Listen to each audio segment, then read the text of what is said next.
Welcome to Better Conversations with me, Siham Cyrene, giving you the words and the confidence for better conversations in leadership. That's what I do in each episode. I explore strategies and I love sharing questions and phrases for you to play around with and make your own. This recording happens live at Better Conversations on YouTube, so you might like to chat with me there and drop me a conversation challenge.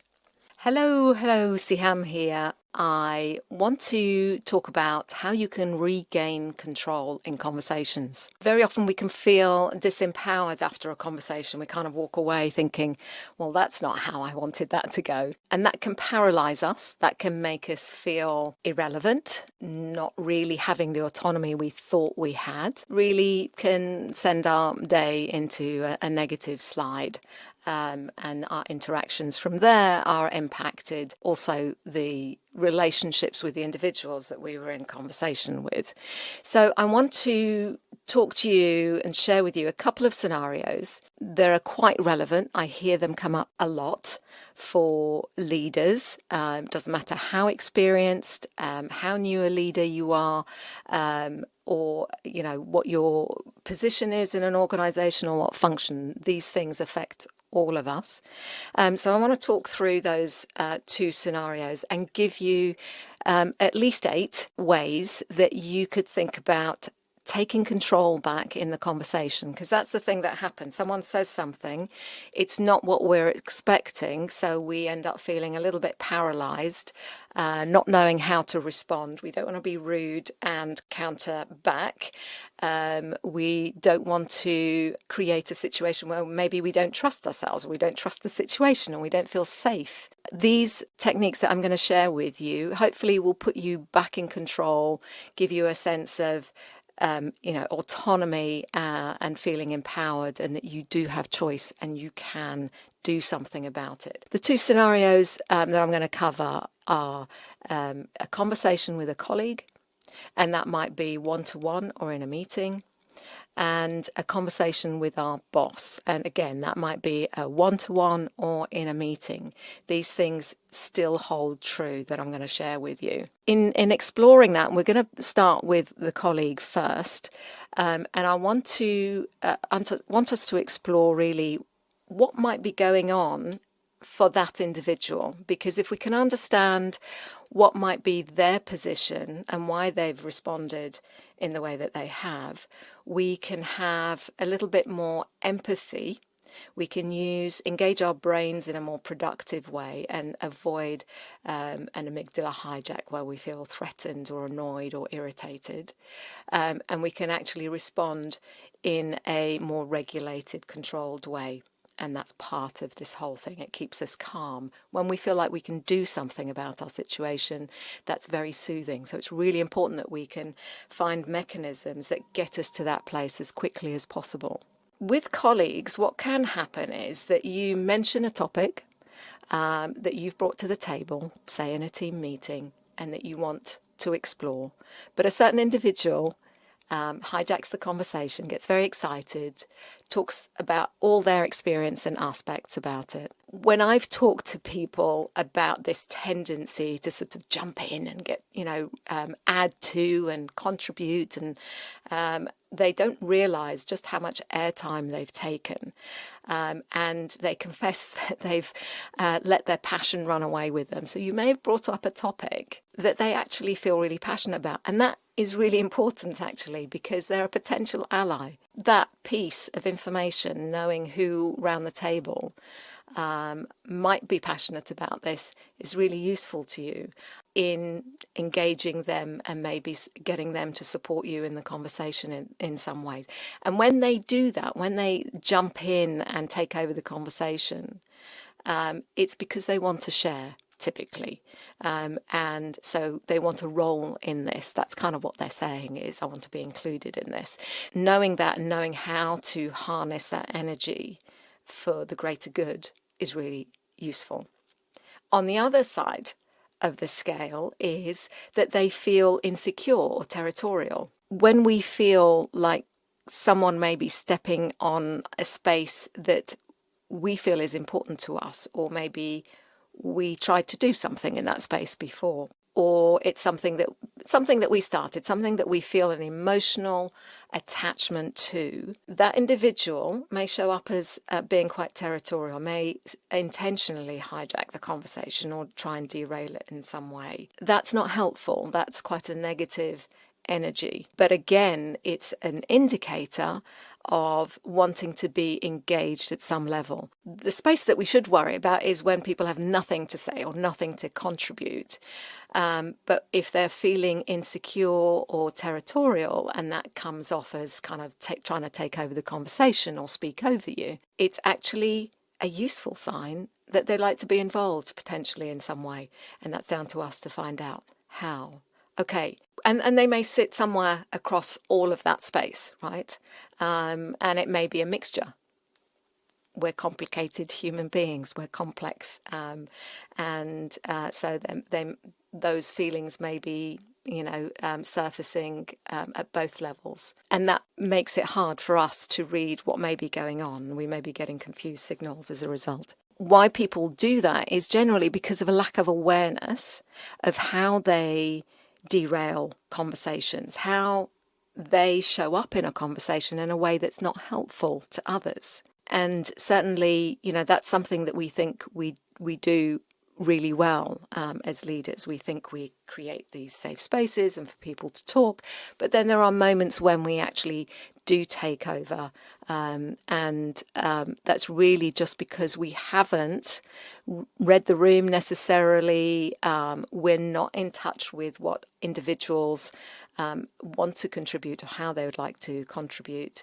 So that's certainly in the case of someone who's feeling excited and passionate. Also for someone who's territorial. The thing about someone being territorial or insecure is that how they then show up and speak in the meeting actually breaks trust. So other people do notice that. The read that they take from that is, I'm not sure I can trust you in a similar situation because of the way that you took over that conversation. Bear those in mind as we go through the things that you can do. So here are 4 things that you can do or experiment with in this situation. When we feel emotionally triggered or charged, our voices can rise, our intonation can rise. And when we try and jump back into the conversation and bring it back towards us, that may show up in our voice. And people read that as a nervous energy, as an uncertainty, as maybe you not having confidence in yourself or doubting yourself.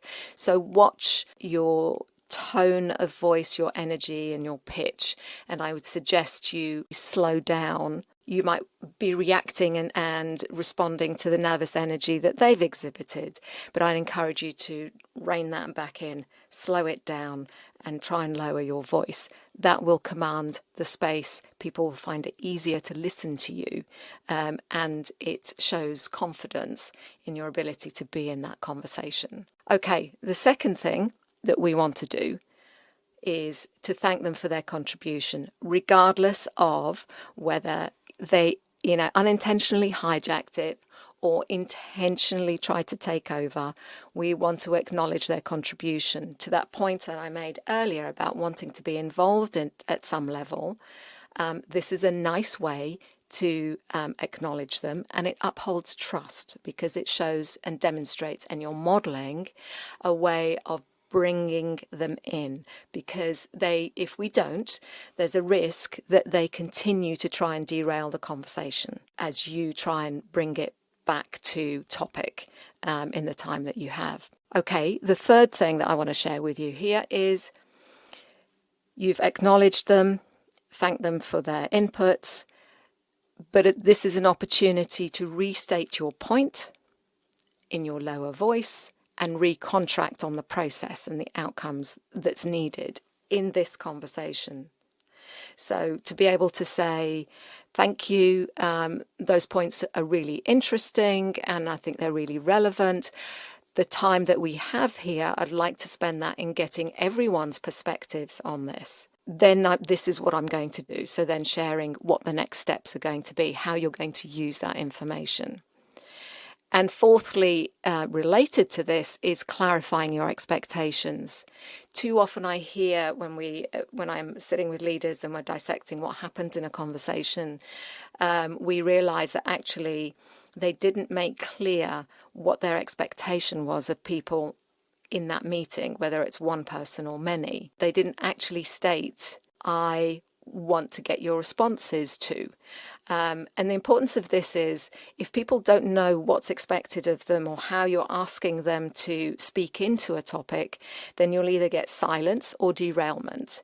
And so being clear about people's part in this, and also clarifying, what role they play in the decision-making process, if there is one. Think about those 4 things as ways that you can actually regain control for yourself and then continue the conversation.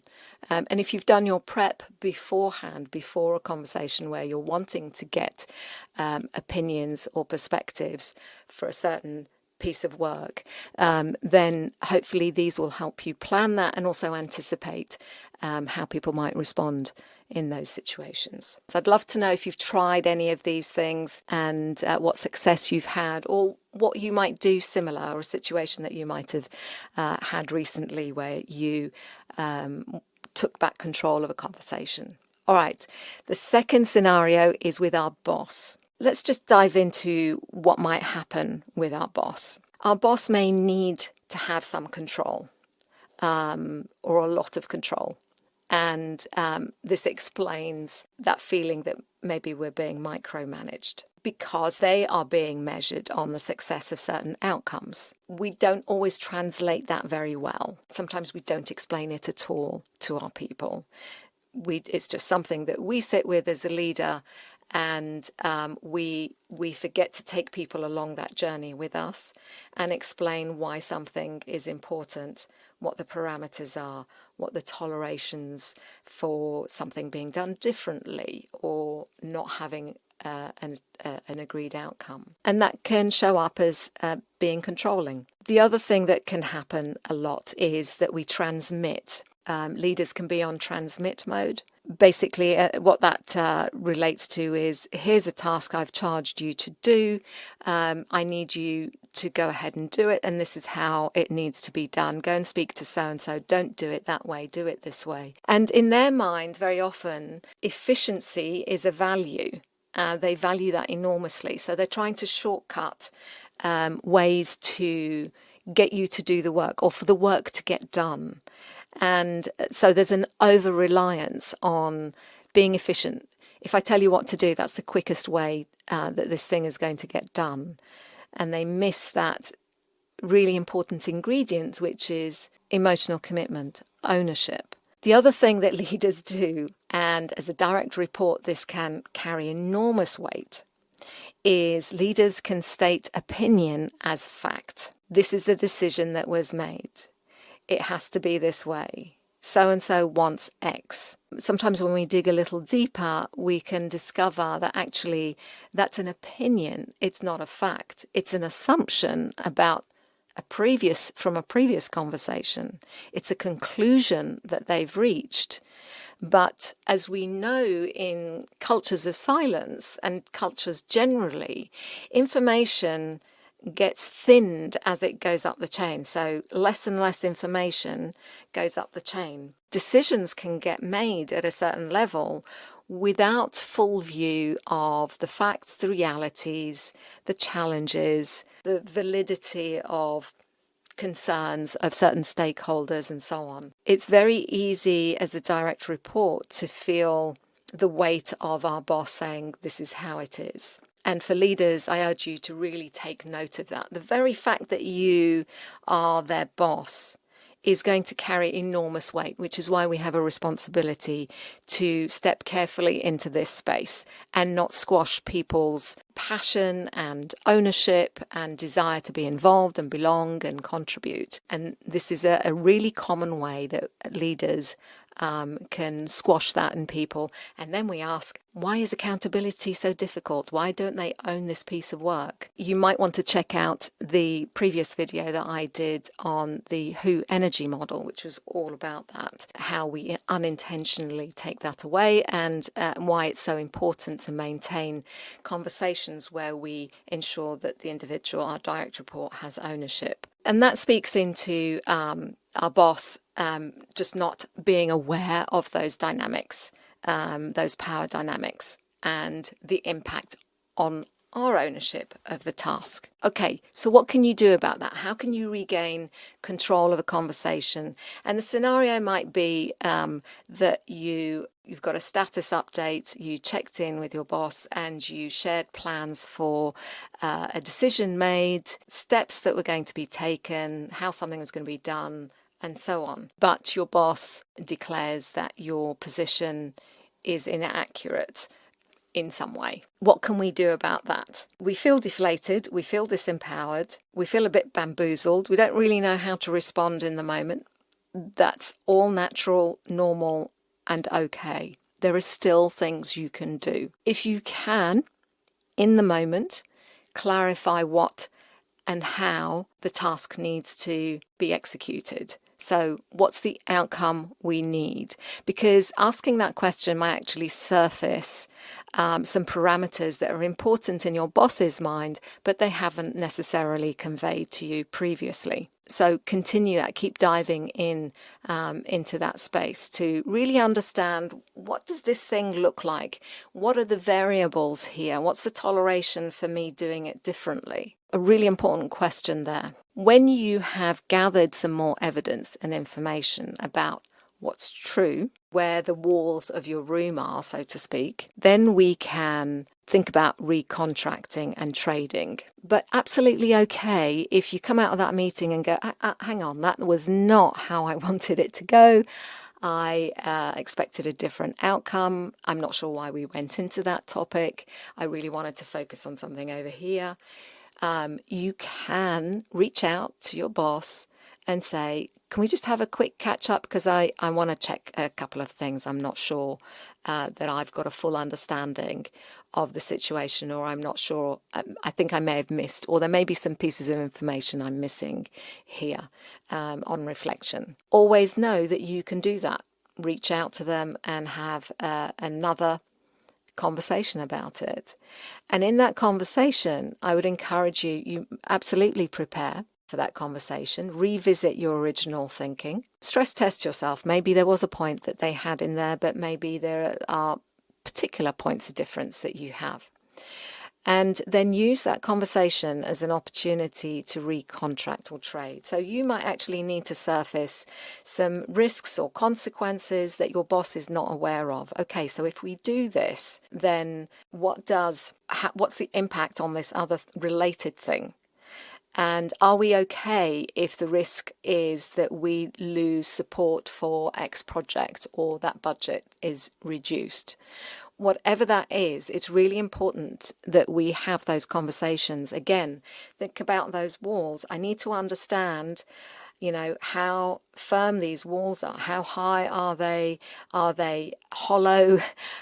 Is there room for movement? Do they move? Where can I adjust or trade or, have an outcome that maybe works better for me, so that I can keep owning this. I still feel passionate about it and I can execute it in the way that makes it my own.